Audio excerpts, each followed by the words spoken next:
I'm Vinny Politan. Thanks so much for joining us. Great to have you aboard this hour. And we begin this hour with some serious allegations of abuse against actor Shia LaBeouf. A former girlfriend is suing LaBeouf, accusing him of being emotionally and physically abusive during their months-long relationship that ended last year. FKA Twigs, that's her name, 32-year-old British singer and actress, there she is, says LaBeouf left her in constant fear and humiliation, and she says he once tried to strangle her. Well, LaBeouf, as we know, has had several brushes with the law, including when he was arrested back in 2017 in New York City for public drunkenness and disorderly conduct. Let's bring in CourtTV special contributor Ashley Banfield, who is taking a look at this one tonight. Ashley, several shocking allegations inside this lawsuit.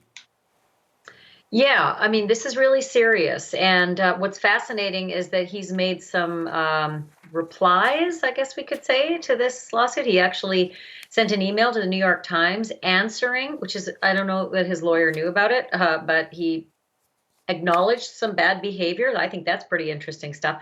I think if you're a Shia LaBeouf fan, even if you're not, you know this guy has had a lot of trouble, and he's been at it with the law since he was 9 years old. First time he went into a cell, a holding cell, was 9 years old for stealing. It went on to fighting and drunk driving and bar fights and then slapping one of the actors' butts at the Broadway show Cabaret after smoking inside the theater and screaming obscenities and then yelling at the police who arrested him, "Don't you know who I am?" I mean, public intoxication kind of goes with his byline now. He's really had a rough go. And now, you know, AKA or FKA Twig, it's an unusual name. She's a singer. She's very specific about the things that she alleges happened. And she's got backup. She's got other ex-girlfriends who say, yep, same pattern with me. And she's got a witness as well, a housekeeper who saw some things. And so I asked Andrew Dalton, who's the AP's entertainment writer, to jump in on this and talk me through some of the things in this lawsuit and what this really means for this once really terrific actor.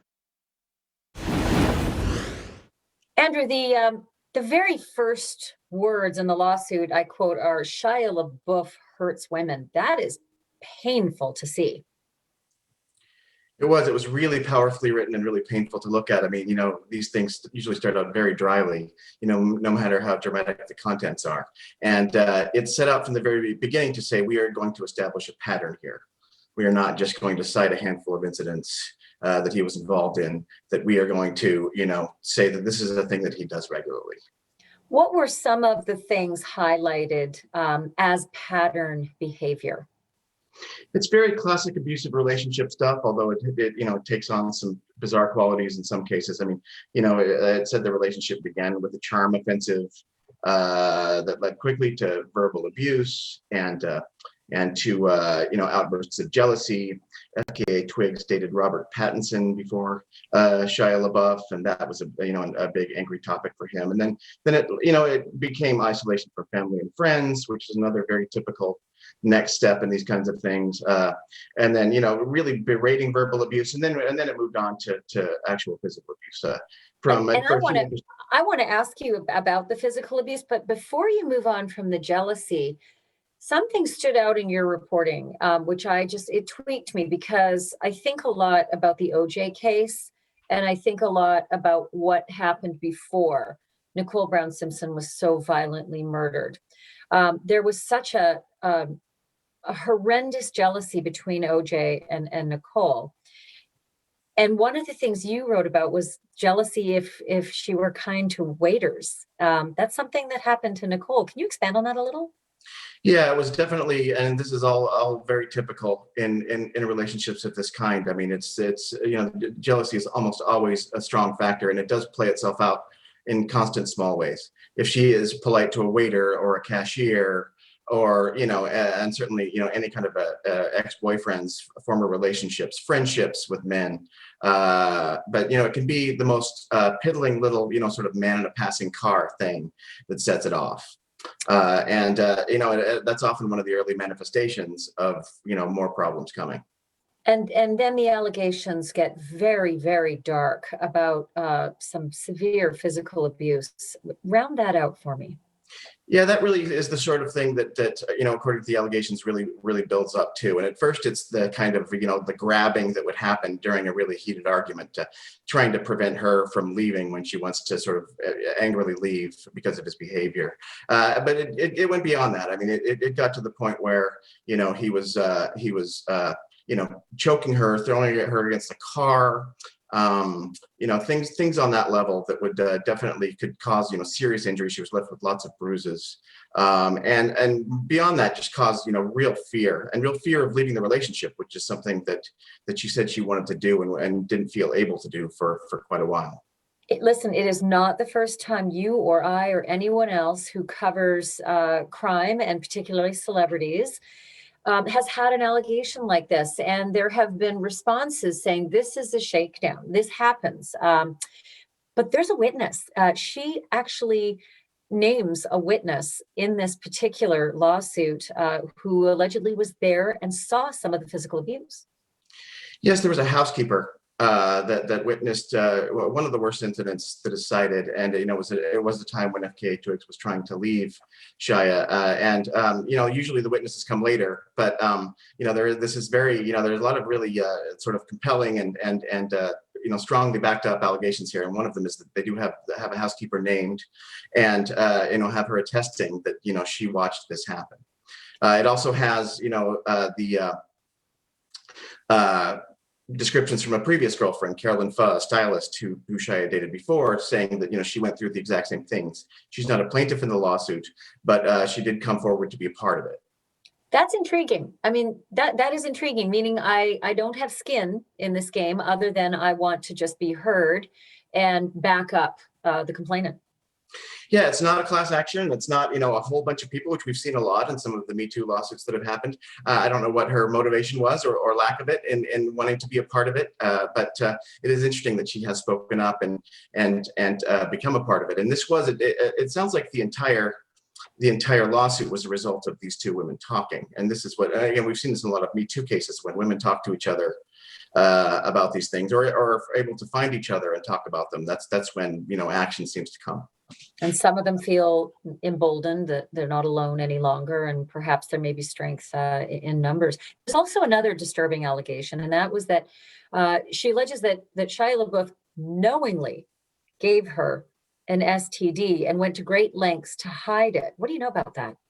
Yeah, that's really the most sort of odd and striking. I mean, this is mostly, again, this resembles a Me Too case in a lot of ways. It is mostly a physical battery lawsuit, but it does have one count of sexual battery in it, or one allegation of sexual battery in it.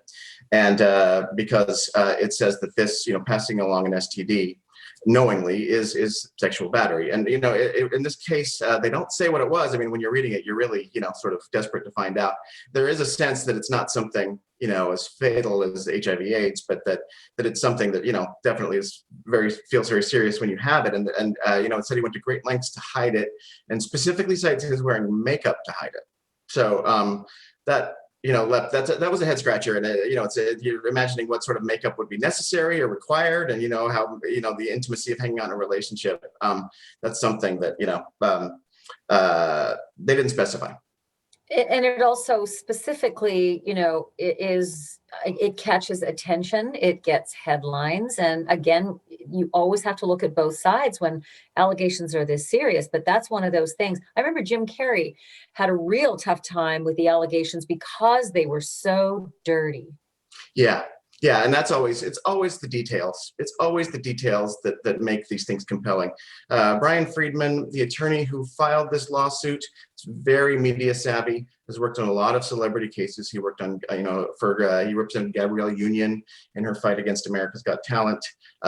He works for the Michael Jackson estate in some of those cases. Yeah, he's really media savvy. I mean, and FKA Twigs did give an interview to the New York Times the same morning that this lawsuit came out. So it was all, it was definitely arranged to grab headlines. In many ways, it's clear that was the intent, not to sort of, cheaply just seek media attention, but, in many ways, the intent of this lawsuit was just getting it out in the first place, having it backed up in a court environment where, it's essentially sworn to. Well, I'm glad you mentioned the New York Times. I actually want to read part of the email that the New York Times reports was sent to them by Shia LaBeouf in response to this lawsuit. And in it, the email says, "I have no excuses for my alcoholism or aggression, or only rationalizations. I've been abusive to myself and everyone around me for years. I have a history of hurting the people closest to me. I'm ashamed of that history, and I am sorry to those I hurt." That is not what I was expecting the email to read. I was expecting, this is a lie. I look forward to proving myself in court. That sounds like a man who's in trouble is acknowledging that he's in trouble, but not being specific. Yeah, we all kind of, wish for a reaction like that when we reach out for comment in these situations. Usually, even if it acknowledges, the allegations in some way, it's written so dryly. I mean, that's much more dramatic and much more direct than we normally get. And it's not something I expect, because again, we are used to sort of, people lashing out and calling it, lies. And it is, though, if you read it closely, he never apologizes to her. He never, acknowledges directly any of the allegations. So, so he acknowledges the pattern, but not the specifics in this case. And it's interesting. There is another part of his further statement that he made to the New York Times where he did say some of the allegations are not true. He didn't specify. So there was that. But yeah, it's also very much in the language of recovery. I mean, he says he's in rehab. You can kind of hear in that someone who's going through the 12 steps. But it is also very vague, and again, doesn't apologize to anyone by name or directly. Sounds like this is something that might end up being litigated, if not completely settled. But usually you settle to be quiet. You don't send out emails with big mea culpas. But this is fascinating stuff, and it's troubling. It's troubling for everybody involved. Andrew, thank you so much for talking to us. Thanks, Ashley. Thanks for having me. So Andrew Dalton, who you just heard from, he touched on that notion that Shia LaBeouf said some of these things aren't true. I want to get a little bit more specific about what he told the New York Times about the truthfulness, or his feelings about the truthfulness of the allegations. He basically said that many of the allegations in the lawsuit, and from other women who the New York Times spoke to round out the reporting, he said many of those allegations are not true, but he also added that he owed the women, quote, "the opportunity to air their statements publicly and accept accountability for those things I have done." So that's interesting. I also don't know about any criminal investigation into any of this as well. And since it's all within the last 2 years, it would seem as though, Vinny, that the things that she said, specifically the incident about being choked and thrown up against a car, those would certainly qualify within a statute of limitations in California, if in fact that's where that happened, to be investigated. But I have not heard of anything like that. And then to the other, the other issue that a lot of naysayers will say, it's easy to take a pot shot at a rich and famous star if you want to get money out of them. So to that, FKA Twigs, whose real name, by the way, I should tell you, is Talia Barnett, she has said that she plans to give a significant part of any money that she receives in an action against Shia LaBeouf to a charity for abused women. She plans to donate, quote, "a significant part of any kind of award that she might get." So I think that is certainly something that should be factored into the metric when you weigh how you feel about this case. Absolutely. Sounds like someone looking for a sense of justice, right? And which is what our system should provide at some point. Yeah, Vinny, to that end, the woman who is corroborating in the suit is not named as someone looking for damages. She doesn't want anything. She just wants to say, yes, I'm part of this. I believe it. And I hope it doesn't happen to someone else, but you can keep your money. Excellent. We'll keep an eye on it. Ashley Banfield, thank you so much. You betcha.